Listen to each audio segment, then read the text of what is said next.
Okay, so we're diving into the picture of Dorian Gray today, and specifically those excerpts that y'all have been sending in. And I think it's safe to say we're all ready to just really get into the thick of it with these opening chapters, right?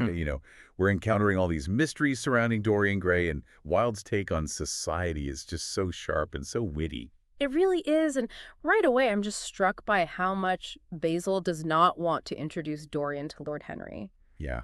It's almost palpable, like there's this fear there, and Yeah. even the way he starts talking about Dorian, he says there's something about him that's really difficult to believe and understand. Right, and then you've got Lord Henry's reaction to that, which is so classic. Lord Henry, just that mix of cynicism and intellectual curiosity. Like he's totally unfazed. Totally, and he says something like, "Oh, I bet I'll understand it perfectly. I can believe anything as long as it's incredible enough."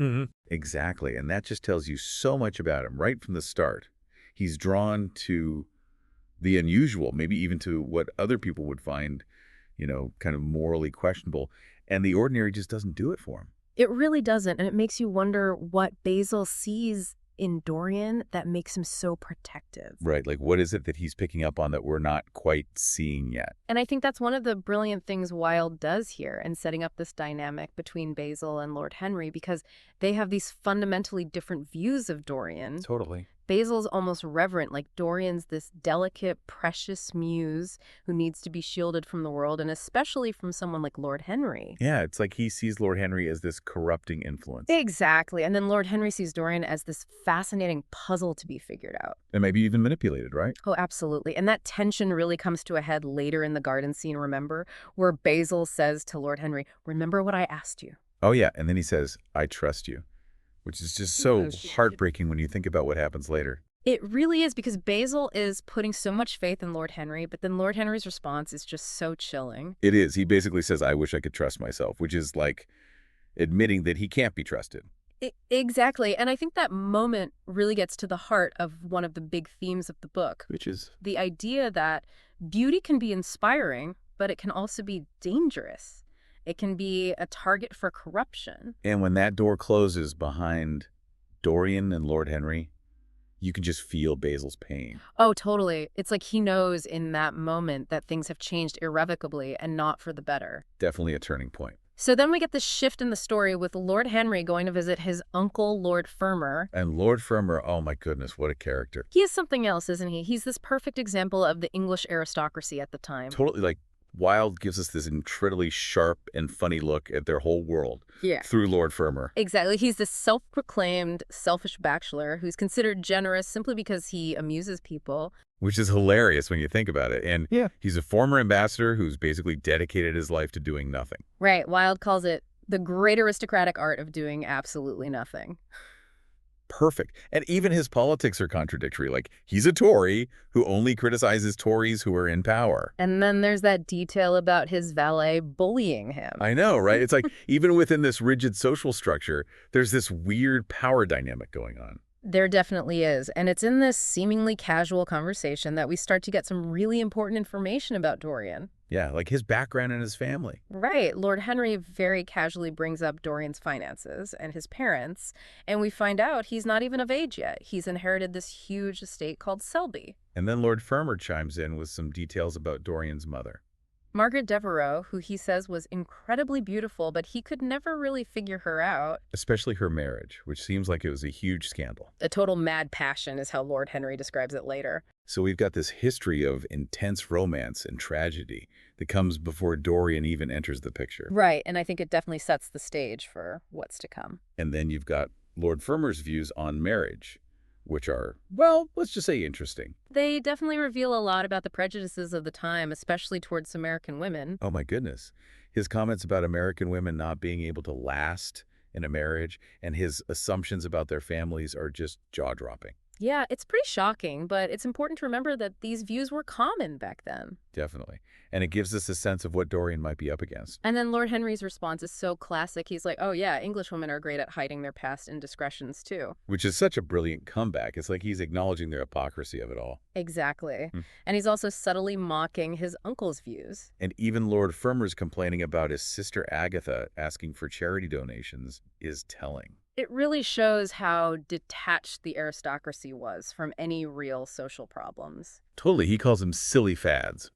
and doesn't want to be bothered with it all.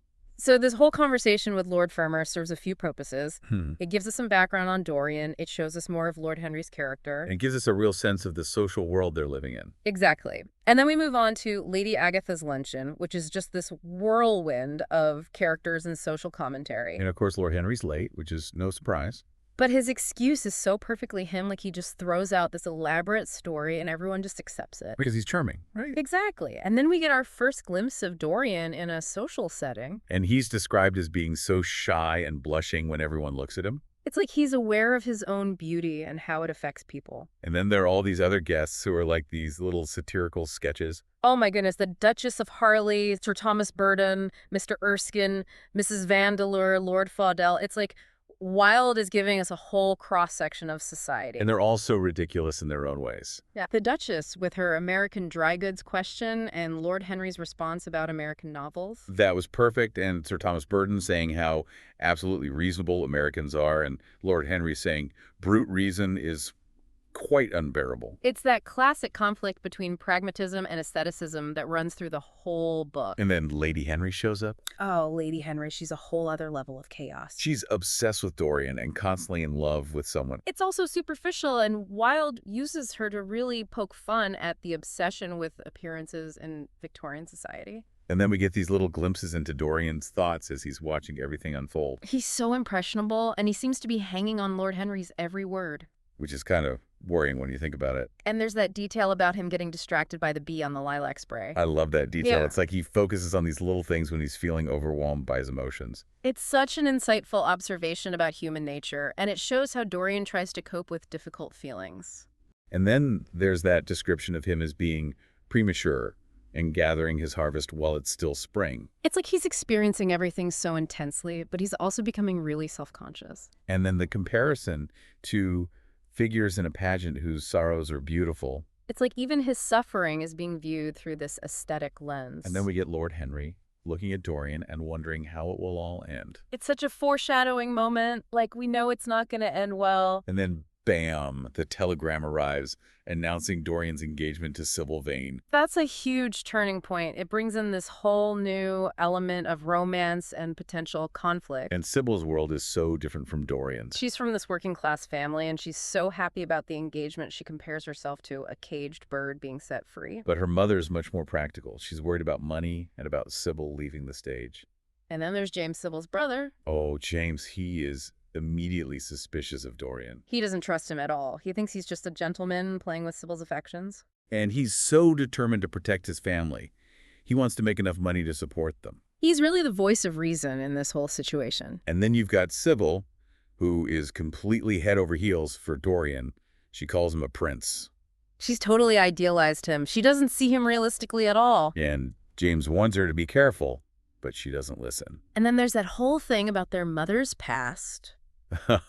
We need to find out what it is, but it's clearly something that really scares James. He leaves feeling leaden with fear, which tells you everything you need to know. So much is left unresolved at the end of these early chapters. It really is, and it makes you want to keep reading to find out what happens. Exactly. And it's just so masterfully done. Wilde sets everything up so perfectly. The characters, the social world, the themes. It's like he's giving us this glimpse into this beautiful and dangerous world. And we're left with so many questions like, what will Lord Henry's influence do to Dorian? And what about Sybil? Is she in danger? What secrets are lurking in the past? There's just so much to unpack, and I think it's safe to say this is just the beginning of a really wild ride. Oh, absolutely. This is just the tip of the iceberg. So until next time, keep those excerpts coming, and we'll be back to dive even deeper into The Picture of Dorian Gray.